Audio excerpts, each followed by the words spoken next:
Oh, wow. Okay, so I'm live and this is actually working. Okay, so I just got out of seeing Ford versus Ferrari. Oops, I said I wouldn't swear on this channel. So let me put this on Do Not Disturb so I don't get any notifications, such as how my video is now live. Thanks, YouTube.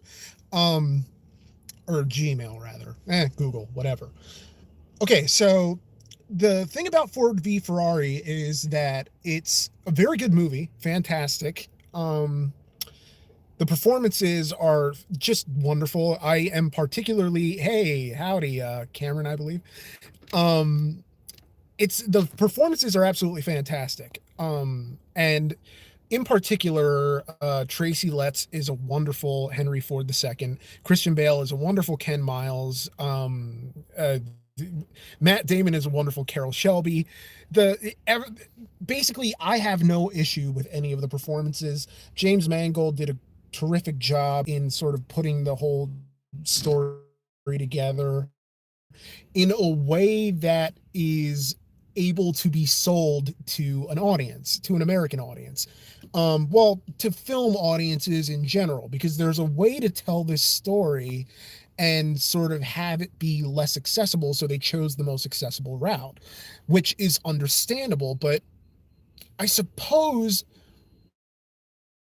let me just get what I didn't like out of the way first. And this is without venturing into spoiler territory, but realistically, the movie essentially builds its narrative around speed, which is fair because, the 24 hours of Le Mans, it is, any type of race is going to focus on speed. It's going to focus on endurance. It's going to focus on engineering. But in telling this story, it has to give more weight to some of those aspects than others. And so in this case, the aspects that are given primacy are speed over engineering, which is not to say that engineering isn't. But when you think about 24 Hours of Le Mans or something like Daytona, those races are very much a game of endurance. It's something that you have to sort of have the endurance not only as a driver but as an engineer as well. At an engineering level, the car has to work. And so uh the story sort of downplays the effects of engineering, in my opinion, because they absolutely do go into the engineering components and what it takes to manufacture a winning car and manufacturing a car that potentially could win. And that's great and everything. But I think ultimately it downplays the endurance aspect because it's easier to tell it as a story about just being faster than Enzo Ferrari and his team. And in a lot of ways, I feel like there's a richer story to be told than just about being faster, because a lot of the source of the rivalry between Ferrari and Ford stems from the notion that Ford only makes these small American cars that aren't very good and don't have the performance and don't have the endurance and fall apart. And this is more about proving that Ford is an automaker that can not only compete when it comes to speed, but can compete at an engineering level. And to a certain extent, that's kind of a story that is minimized in favor of, let me turn on the lights here, in favor of adding more of the whole speed element to the story, And I get it because that's the most accessible part of the story if you're just watching the film and you're not really, you don't understand anything about cars. Because again, this is a movie that is written to be accessible to as many viewers as possible. And so you're not really thinking of it like, I know that some of the people watching this know me from RCR, and well, okay, the majority, but I tried really hard not to watch this movie as a car guy because I didn't want to think of it as something where I'm in the back of my head going, well, why don't you talk about this? Why don't you talk about that? And I realized this is kind of probably how people feel watching RCR episodes of like, why aren't they talking about this? Or why aren't they talking about that?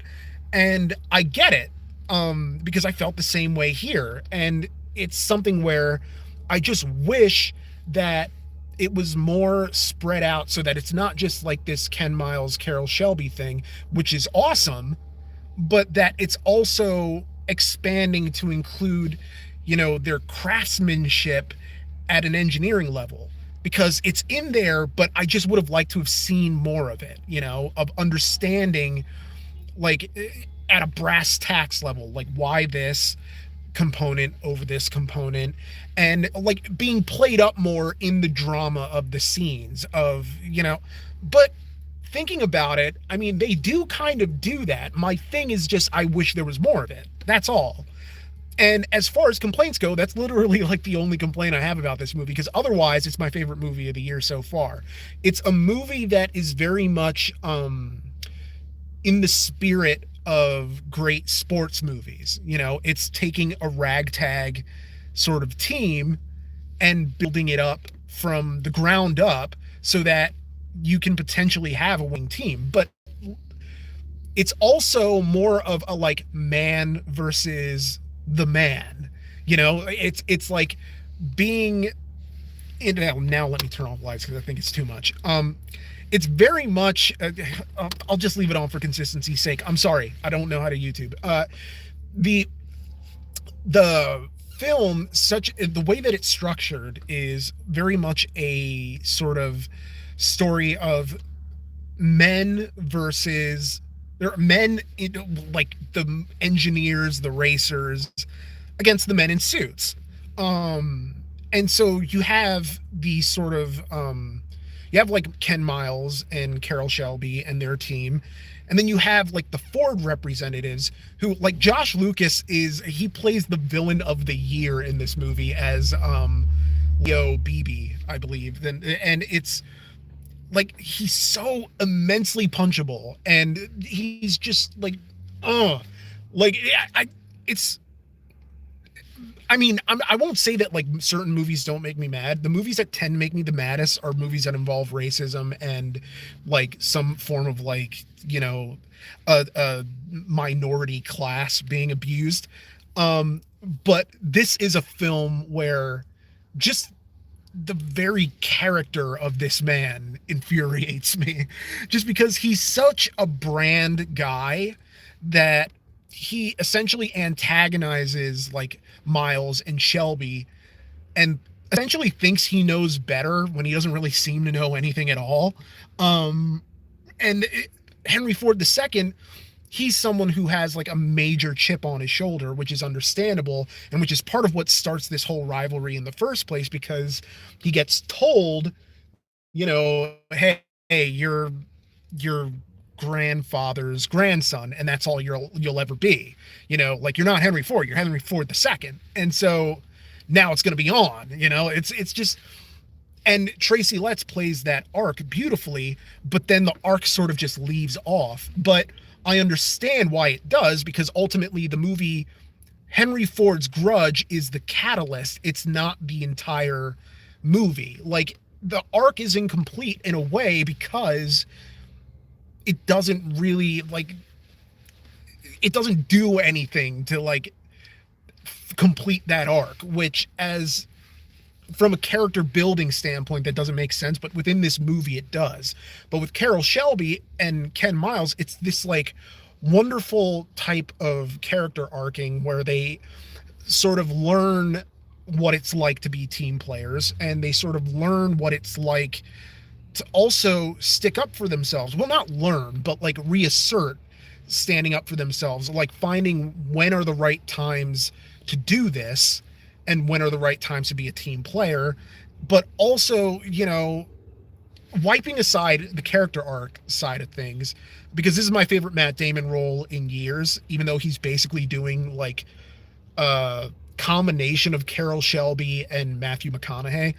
And it's also one of my favorite Christian Bale performances, which is saying a lot, but that's because there's like this down-home ruggedness to it that you don't really get from a lot of his performances, because so many of them, he's so immersed in sort of playing an ostentatiously performative character that you don't really get that sense of like natural performance, you know? It's but leaving aside the character performances, leaving aside the character arcs, um what I love is that the car the movie's almost pornographic in terms of what it shows with the cars, you know.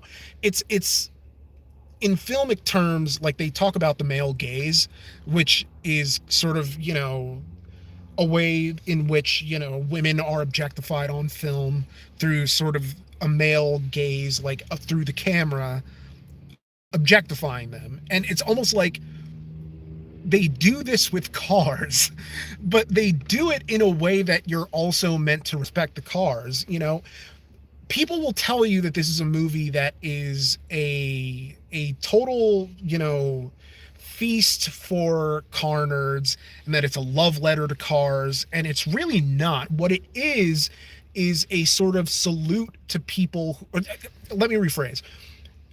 You'll be told that it's a movie that is for people who love cars, but really it's a movie for people who love driving. It's a love letter to people who love driving. It's the or to the act of driving, because it, I think like if you come into the movie not understanding why racers race, or why just people who love driving,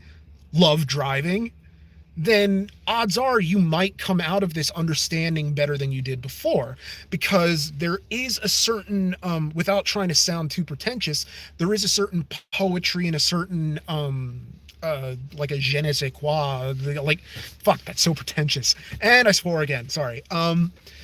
It's something that is hard to explain, you know. It's this feeling of life, you know, and it's as simple as controlling of something as simple as a car that has the feeling of a beating heart, that has the feeling of this raw intensity. And you know, it's so well crafted from that perspective. It's a well made film. And I mean, the one thing that I think a lot of reviews don't really get about this movie, or that they get but that they don't really emphasize enough, is just how freaking funny it is, because this movie is hilarious. It's a great comedy, and I mean, and it doesn't feel forced or quippy. It's all very natural comedy. I know like some of the best jokes were in the trailer, but that's not all that there is to it. And there's a lot more sort of subtle comedy, and you know, just something as little as a look or a reaction. I mean, this movie is such a fun experience, but it also has real emotional weight. And oh, I also wanted to talk about John Bernthal as Lee Iacocca, who's one of my heroes. Because I went into it saying, well, okay, John Bernthal really doesn't look that much like like Lee Iacocca, and he doesn't really sound like him either. But as I watched the movie, it's kind of like you're getting the spirit of who he was through the character, because like in this division of Suits, he's like the one good guy who gets that. Well, yeah, like one of Lee Iacocca's big principles was always that if you aren't entirely sure about something, like surround yourself with people who know what they're doing, you know, of sort of don't try to pretend that you know everything, you know. If you don't, then bring in people who do and make sure that you trust those people. And what he's trying to do is sort of insulate Ford with a team, or at least like reach out to people who know what they're doing, you know, which is more than like BB or Ford are doing. And it's just like the spirit of Iacocca is in there. And I would have loved to have gotten like a dedication at the end credits.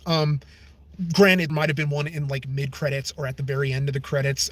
All I know is that like I kind of left when the credits started rolling, well, after the applause. But yeah, I mean, it's one of those theaters, which I love. And the I don't know, I just loved his Lee Iacocca, and there was so much more of because I was made to understand that he had a fairly small role in this movie, but Lee Iacocca is like all up in this movie, and I love it.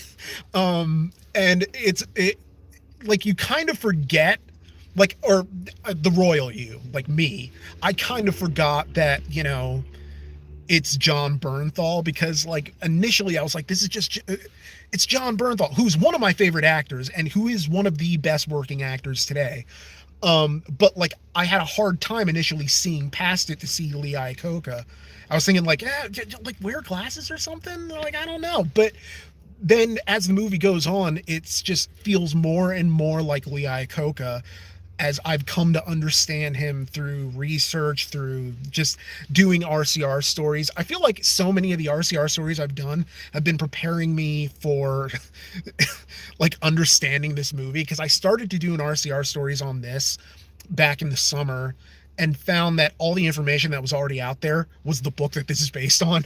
So I just didn't want to retell the same story all over again. And so I shelved that, and like I have no plans on ever doing it because I think this movie covers it better than I ever could. Granted, I'll have to do a fact check on some of the instances about like Ken Miles and Carol Shelby's relationship and certain events that happened, but I don't know. I loved it, and just in terms of like editing and the way and the cinematography, like the way these races are filmed, like there's such a kinetic and editing style of like you're in constant motion even when the camera is standing still. Like it's just this, I don't know, my heart was racing in a lot of moments, and it's just not the type of movie where or I'm not the type of person who gets that way with every movie, even sports movies. Sports movies are like the easiest ones to sort of get caught up in at an emotional level because you know sports movies can more easily buck the trend of the good guy always winning out, because there's a certain nobility in losing and still, saying, well, it wasn't about winning or losing, it was about the experience. And but there's also like that thrill and the rush of like, are they going to do it? Are they going to do it? And I'm not going to say whether they do or not. But it's a fascinating and thrilling ride the whole way through. And well, it's also kind of like this, because I sound like a shill now, but I don't know. I love this movie. It's not perfect. I'm acknowledging that. I mean, I think yeah, I don't know how to say her name, and I'm terrified that I'm gonna botch it. She plays Claire in Outlanders, and she's like, dreamboat. Catriona Balfe. Catriona Balfe. I don't know. Balfe. She's amazing. She's amazing in everything, but her character isn't given as much to work with, which I wish she had more to work with, because she goes from being this person who is like openly supportive of the husband racing, which I found so refreshing, because normally you have like this sort of the wife character is always written to be like, well, you got to stop, it's your health, and it's the long suffering worried wife role, but it's flipped on its head because she actually supports him racing and wants to see him do it. But like there is a certain turn in the character where she's kind of like falls back into being that type of cliche, which I don't know if the actual Molly Miles was like that. I love the kid that they got to play Ken Miles' son, because he's such a natural. A lot of child performances, sometimes it comes off as overly like performative, like, hey, look at me, I'm acting. And this kid was so natural in everything that he did. I was really impressed. I'm worrying that I'm forgetting something, but everything from sort of just the way it's constructed, at a script level, at a directing level, editorially. I mean, there were some like weird choppy cuts, but for the most part, the movie holds together really well as one fabric of this story of not just like one or two men, but like of this entire experience of what 24 hours of Le Mans is, of just how, you know, grueling and punishing racing is in general and how dangerous it is.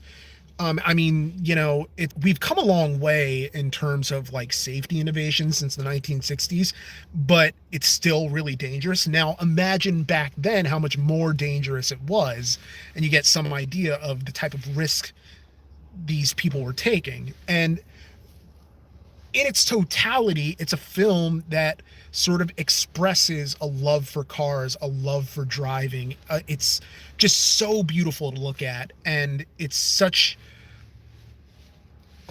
a complete portrait for me of a very small and particular, small but important and particular era in automotive history, which is the 1960s. I mean, like, yeah, we're only really grazing the surface, but it's just, so I shouldn't say complete, but I don't know how to talk without thinking. And so I start talking before I've really thought about what I'm saying. Sorry. Okay, so, but I do feel like it is a complete portrait of that small window in automotive history. And it was incredibly satisfying on that front. Whether you know anything about the Ken Miles, Carroll Shelby, Le Mans 66 story or not, you'll enjoy the film. Now, the one thing is that I kind of wish they'd given us time cards. Like, I didn't need them because they were introducing certain cars at certain stages of the film, which gave it a timestamp in my head because I automatically knew when those certain cars were coming out from like past research and being a car person. But I think it would have helped because there are certain races that come that you don't realize are, it's like, whoa, it's kind of early to be getting to the climax, you know. But no, that's not the climax. It's just, you know, we're still in act 1, act 2. So yeah, it's, well, hey, everybody's late, it's okay. I see your tweet now, or I mean, not tweet, comment. But ultimately I would have added sort of like time cards, but at the end of the day, it's like that is a really small complaint in the grand scheme of things. And like for me, this is my movie of the year so far. I loved it. And someone on Twitter asked me of like what the age appropriateness is for this film, if you don't want to go off like the MPAA rating. And there's nothing violent or sexual in it. Well, there's comedic violence, but you know, but I don't know. There's also a lot of swearing, but not so much swearing that I think it's going to like warp your kid's mind or anything. But then again, I'm not saying that like you should take a kid to see this, because it's not necessarily a movie that someone under the age of like 13 is going to like, because there are a lot of talking scenes. There are a lot of scenes where it's just guys in a garage working on things, and or they're in a office building in stuffy rooms talking about things. And you know, it's a very exciting film, but it has its talky moments. And so I would, as always, recommend deferring to the MPAA guidelines of whether or not, you know, but again, it's like, you know, your kid, and ultimately it's up to the parents' discretion of whether they feel this film is appropriate for their child to see. And for me, like, Nate is 11. He's seen, like, I would take him to see this movie because he's seen like stuff at home with his mom. He's seen stuff at home with his dad. He's seen stuff in the movies with like his family, including me, that are just, that have more swearing and more violence than this. Like, there's nothing sexual. There's nothing that's going to warp anyone. But again, like, I'm just some moron on the internet, so don't listen to me. Like, use your best discretion because you're a parent and I'm not. So, but yeah, I guess I'm just going to close this by saying that if you get the chance, see Ford versus Ferrari on the big screen. I don't know how this would play on the small screen, and I guess I'll find out when it releases on home video or streaming. but I can't imagine it playing as well as it does on the big screen unless you have like some insane setup for home theater, which I clearly don't. So, and even then, I love being in the theater surrounded by people, because it was a good opening night crowd. Like it really was. I don't know that it was sold out, but um, I mean, I would say like 80 to 90% full, and it's not a small theater. So, um, yeah, definitely go out of your way to see this. I loved this movie. If you're a car guy, I think you're gonna love it. If you're not a car person, I think you'll still get a lot out of it. It's a lot of fun. I feel like the review should play up more just how fun this movie is, because it's a blast, and it's a blast in a different way than other sort of automotive based movies like the Fast and Furious movies and all that other stuff, because this is more grounded in reality. And it's also kind of, yes, I am at Wawa because I felt like doing Pennsylvania stuff. But yeah, I think it's a movie that, irrespective of whether you're into cars or not, it's something really enjoyable that you can appreciate at the level of both, you know, sort of thrills and also, automotive history. It's something that just kind of speaks to me. It's my kind of movie. It's kind of the same way Once Upon a Time in Hollywood sort of spoke to me, in that covered a very specific era, or end of a very specific era in Hollywood. And I have just followed that era of Hollywood all my life. And it was a slice of life movie within that period of Hollywood. So I was like, a, a pig in mud. I was just fantastic. Like, I loved it. I was happy the whole time. And I was just as happy here. I guess I just like period pieces, even when they're alternate histories like Tarantino's. But um, yeah, just, I don't know. Go see this movie. That's all I gotta say, as I am coming up on a half an hour of talking. But until then, or until next time, thank you for joining me on my first live stream. Next time, I hope to be live streaming something with Nate. I don't know what, but hopefully we'll get around to it one of these days. And for limited time, Roman, Lamborghinis and Jordans.